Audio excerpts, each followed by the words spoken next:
Hello, what's up mga ka-J-Vlog? Welcome ulit sa panibagong video. And for today's video, bibigyan ko kayo ng 5 reason why you should purchase Infinix Smart 9 ngayong mid-2025. So tara mga ka-J-Vlog, check natin.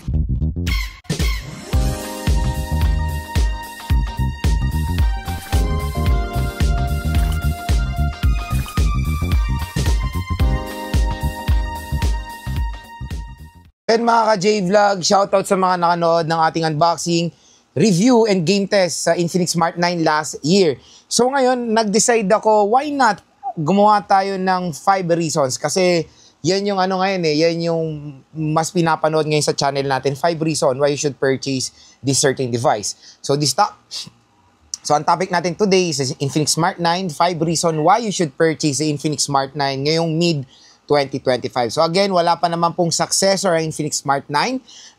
There's a possibility baka magkaroon ng successor yan sa bare months kasi doon lumabas ang Infinix Smart 9, di ba? So hopefully, lumabas yung Infinix Smart 10. Super excited naman na rin tayo lumabas yan.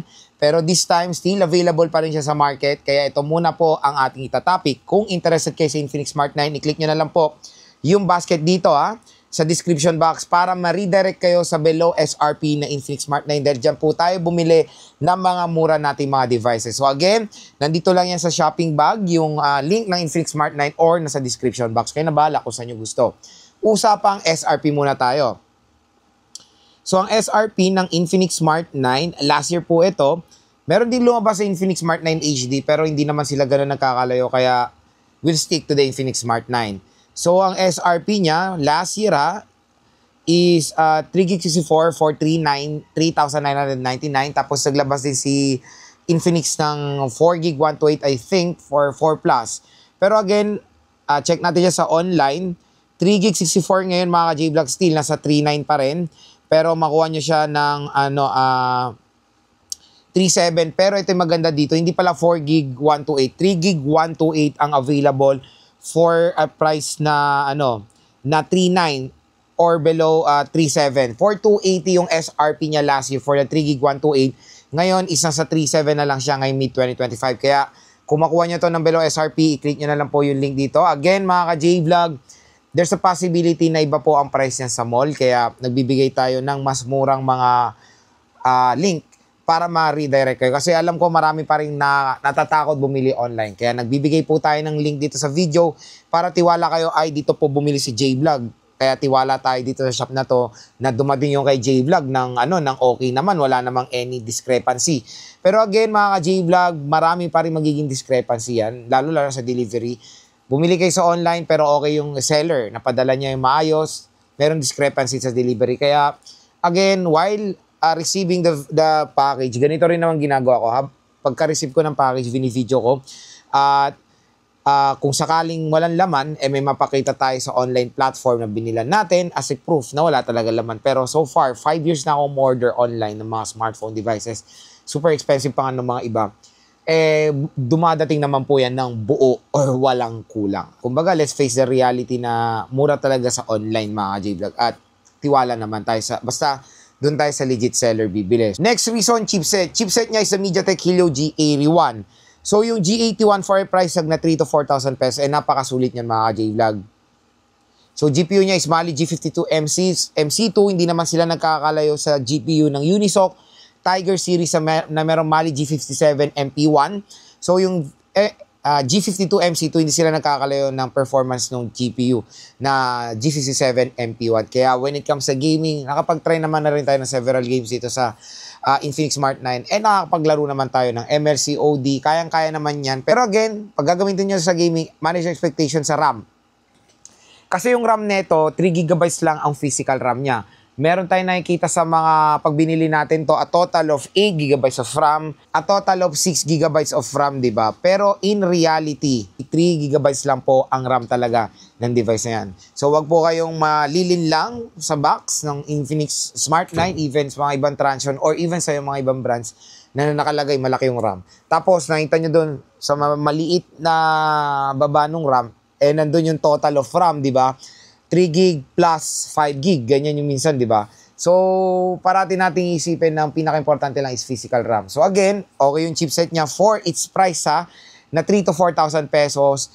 RAM niya rin, I think the best minimum na talaga na pwede natin makuha is 4 gigabytes, di ba? 3 gigabytes siguro 2 plus, acceptable pa yan. Pero again, lumabas to last year at ngayong mid-2025, hindi pa ganun nagpa-price drop ang Infinix Smart 9 kasi sobrang mura na to, ipa-price drop mo pa ba to? Pero yun nga, 3 plus, okay naman yung chipset niya, sulit din. Next reason, affordability. So again, kung naghanap kayo ng isang napakamurang smartphone ngayon, magandang isuggest ang Infinix Smart 9 kasi sobrang mura lang na itong device na to. Biruin mo 3 to 4,000 pesos. Eh meron ka ng device na meron 120 Hz refresh rate, large battery din. So marami rin kasi sa atin dito sa Philippines na naghahanap ng smartphone na sobrang mura na magagamit lang nila pang day to day. Kumbaga mga consumers na pwede nila magamit sa work nila. For example, pag motor taxi rider ka, naghanap ka ng pangtrabaho mo, maganda tong Infinix Smart 9 as a navigation tool. Kung online seller ka, 'di ba? Maganda rin gamitin itong Infinix Smart 9 as your tool sa sa pag-online business mo or sa mga affiliates. Sa mga content creators na nag-affiliate, pwede, very useful din ang Infinix Smart 9 para sa inyo. Again, all-rounder naman ang Infinix Smart 9, pwede rin siya maglaro dito kahit paano. So, isa to sa pinakamura rin na device na pwede nyo ma-purchase ngayong mid-2025. Reason, mga ka-J-Vlog, dual stereo speakers. Napaka-solid. 3 to 4,000 pesos na merong dual stereo speakers. Eh, grabe. Kasi karamihan ng competitors ng Infinix Smart 9, mono speaker or single speaker. Pero dito, dual stereo speakers, hindi lang yun. Pwede pa natin ma-extend yung volume niya beyond 100%. Kaya makakapagbigay ito sa atin ng immersive sound sa murang halaga.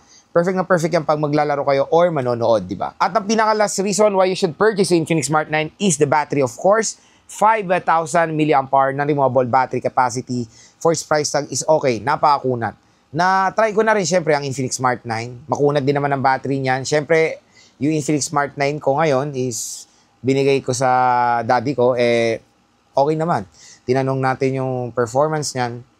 Nagagamit niya pang araw-araw. Hindi naman siya naglalaro na umabot naman ng isang araw pag sa social media lang, hindi niya naman ginagamit talaga siya pang social media lang, nanonood minsan, umabot din ng 1 to 2 days. Again, ang battery life ng device na nagdedepende yan sa paggamit nyo. 5,000 mAh battery specs wise, mataas yan. Kaya okay na okay yan dito sa Infinix Smart 9. Pero ito lang ang isang hihila sa Infinix Smart 9, lalo-lalo sa battery. 10-watt charging rate. So, 10-watt charging rate, super duper bagal yan. Expect nyo na yan. Even though Type-C siya, mabagal po siya mag-charge. Sayang yung full potential ng Type-C. Nilagyan nila to ng Type-C pero slow charging, I think it's not a perfect fit. Kasi USB Type-C, nakadesign po yan for fast charging at fast data transfer.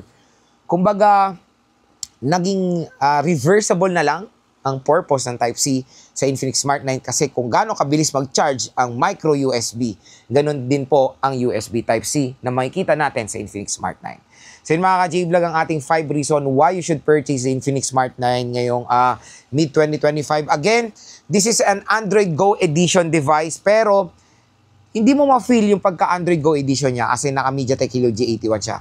Kasi yung MediaTek Helio G81, nakikita natin sa mga ibang brand sa full Android OS. So dito sa Infinix Smart 9, all goods na gamitin lahat ng application na full, hindi siya light version. So huwag kayong mag-alala, okay na okay naman gamitin ng Infinix Smart 9 even though naka-Android Go Edition siya. Malakas din naman yung chipset niya for its price tag. So kung interested kayo sa Infinix Smart 9, again, ilalagay ko po yung link niyan dito sa gilid ng ating video, sa may shopping bag. I-click nyo na lang yan mga ka-J-Vlog dahil napakamura lang po niyan sa ating online platform. At napakaganda rin i-recommend itong Infinix Smart 9 sa mga consumers na naghahanap ng napakamurang device. Swak na swak ang specification.